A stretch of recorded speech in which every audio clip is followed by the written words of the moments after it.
add to that pollution tons of runoff from agricultural plots that include chemicals, dung, soil. All manner of farm animals can be frequently observed floating in the Ganges. Some stretches of the Ganges River are considered septic. Septic means no dissolved oxygen exists. In other words, fish and so many other creatures asphyxiate for the lack of oxygen. Samples from the river show that the water at times in stretches of the river have a high fecal coliform bacterial count of 1.5 million per 100 milliliters of water, which generally we consider safe bathing water. It should not exceed 500, if you would, fecal coliform bacteria per 100 milliliters of water. So this is a substantial problem. And the ecological concerns are more extensive than that. All right. You can also find dead individuals in the Ganges. And the reason for this is because the spiritually purifying qualities of the water means that for many, once a loved one has died, they are brought to the banks of the river. And you can bring a loved one to the bank of the river, whereupon you have a funeral pyre of some sort here. You can burn the corpse, and then once that process is done, the corpse goes into the river. In any case, look, this is still practiced, but increasingly it is winding down as people realize the implications for this. In fact, I've made a little image here, which I've sort of labeled for you. You can see that can be turned into an enterprise. In any case, you have dead bodies which are brought to this particular location. All right, they are burned in the smoldering production zone over here. They are burned. There's the wood fuel. All right, there's the charred human product, and then of course, once that process is done, the destination is into the Ganges.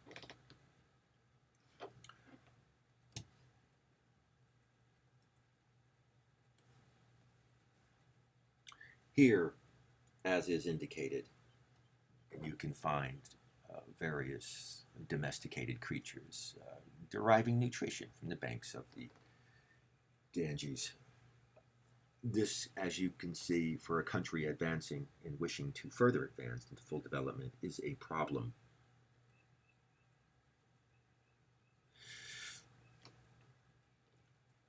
I have to note also that deceased infants who have died, say, from snake bite or something like this, are considered already purified and sanitized, and thus they can go into the Ganges without being burned. Hindu sadhus, these are practitioners of yoga, let's just say monks, are considered to be already purified. When they die, they too can go into the Ganges. Now, don't get me wrong, nobody's suggesting floating in the Ganges, you're just, bundling. All of your boat is running into one body after another. It is not, nevertheless.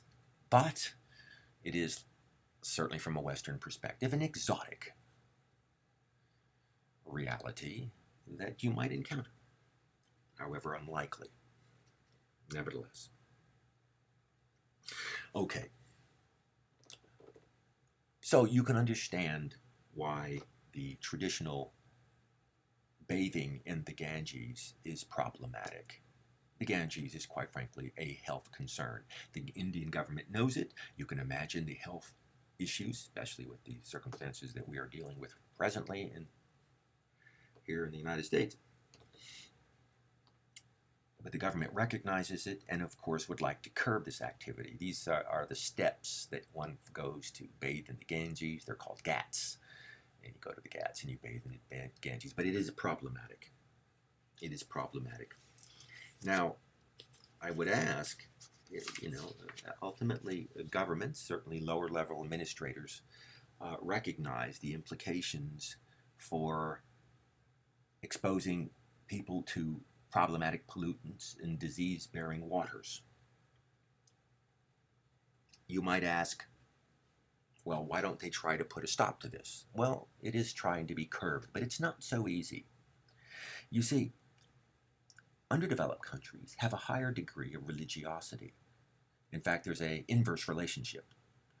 The more economically developed you are, the lower amount of religiosity there is in your society. All right, the more economically developed, the lower is the religiosity. The separation between church and state, you might want to put it that way. All right, the less economically developed you are, the higher religious practice is recognized and carried out. That is a vast statistical average that you can see in the world. You have a large underdeveloped country here where Hinduism is an entrenched historical religion.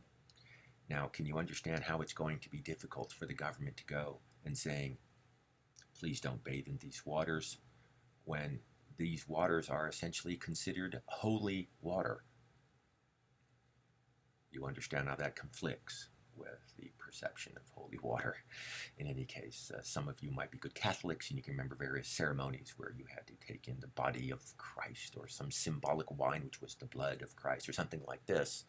And what if you said at the time, look, I'd rather not. It's a biological threat to my continued existence. Well, you're going to get slapped vigorously across the lips, to say the least. So you understand how it's not so easy to come in here and saying, don't go bathing in the Ganges. Yet, if you're the government official, you need to cut down on the health expenditures associated with this practice. Anyway, okay. Now, what you need to know is a general description of the climate patterns on the Indian subcontinent. Because remember, the majority of the population is still dependent on agricultural production, and that means low-tech agricultural production, and that means that you do not have a lot of wealth for irrigation systems. You're dependent on precipitation patterns providing population the moisture that it needs. And so therefore what you need to know is the dry and wet monsoon. Now this is described in the text, but I'll do it here rather quickly. All right. Imagine you have a circumstance like you can see here. Notice I've put up here, it is winter. All right. And in winter, what happens is that the land here, if you would, is cooler than the sea. All right. Compared to each other, the land is cooler than the sea. The water has a high specific heat. In other words, it holds heat longer. And therefore, what happens is the air above the sea rises. And if it rises at the surface, what's going to happen is there's going to be a vacuum, right? And so what happens is the cool air above the land, all right, is going to head out to the sea in the winter because the air here is rising. They left the vacuum over here, and so the predominant direction of the wind in the winter on the subcontinent is from land to sea. All right, and you already know from last section that whenever air is rising, you're getting air condensing, you're going to get precipitation. In fact, when you get precipitation, air is being made to rise. And so if I was to ask you, where do you find precipitation occurring on the Indians in this whole region that includes the Indian subcontinent during the winter? It's going to be out to sea. All right, and look what happens here. This is a climate map of the precipitation here, and you can see that's in the winter. And what happens is most of precipitation is out at sea over here. You're not seeing it, but look on land. There's very little precipitation. Why? Because air is moving from over the land out to sea, and there it's rising out at sea. This is where you're seeing the precipitation. I wish they would show that in the sea, but they didn't on this map. Okay, so that's fine. That's called the winter monsoon. That means it's very dry on the subcontinent because air is going from land to sea. Now let's reverse the circumstance, and now let's say it's summer. In summer, land is warmer than the sea. That's why people go to the sea, right, to cool off. Summer, land is warmer than the sea, and what that means is the air above the land rises, and the cooler air from the sea is going to flood into that vacuum at surface level. And so therefore in the summer, the predominant direction of the winds is from sea to land. And you can see that by the arrows. Look how the arrows have reversed themselves. Now they're all coming online. And look at this water. That's this air that's now flooding into the subcontinent. It was just over water, so it's carrying plenty of moisture. Then it's heating up and you're getting plenty of precipitation. You can see that here. Look what happens in the summer. Heavy precipitation on the subcontinent. This is called the wet monsoon, and you need to know the wet monsoon. All right, air is predominantly moving from sea. It's very humid air onto land, and it's bringing with it heavy precipitation. And it's the wet monsoon that the majority of Indians, all right, are dependent on, especially if you have an agricultural economy. It brings the heavy rains that's required to sustain low-tech agricultural production. You can see the implications here for this agricultural map. Look how this rice is indicated by these red dashes over here. Rice is widely produced. If you know anything about rice, all right, it is fundamentally dependent on a lot of moisture. Rice paddies, you need a lot of moisture. And so you can understand why the Indians are specifically dependent on the wet summer monsoon, bringing that moisture in. Unfortunately, it's hard to categorize easily. Every 5 to 7 years, the wet monsoon does not come in, or it comes in with less force, all right, less intensity. And of course, when this happens, it causes a substantial amount of suffering on the subcontinent. And apparently, the reason why this occurs has to do with the El Nino effect. The El Nino effect is still a climate phenomenon that occurs about every 5 to 7 years, somewhere about in there.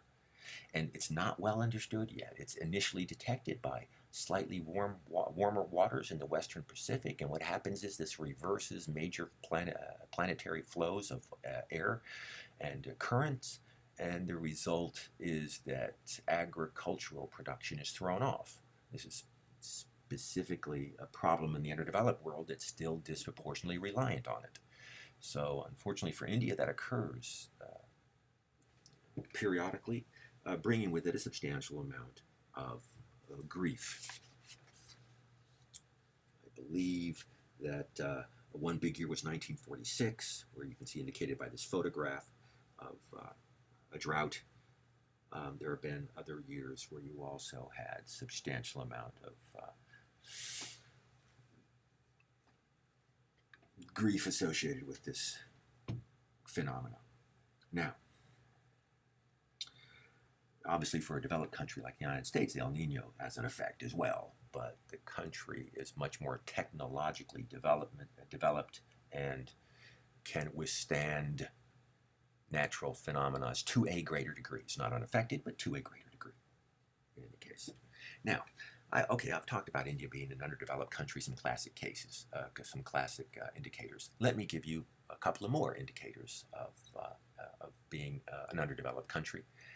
Of a developed country. All right, some classic indicators that India has, which suggest that it is a developed country. Things that you don't associate with an underdeveloped country.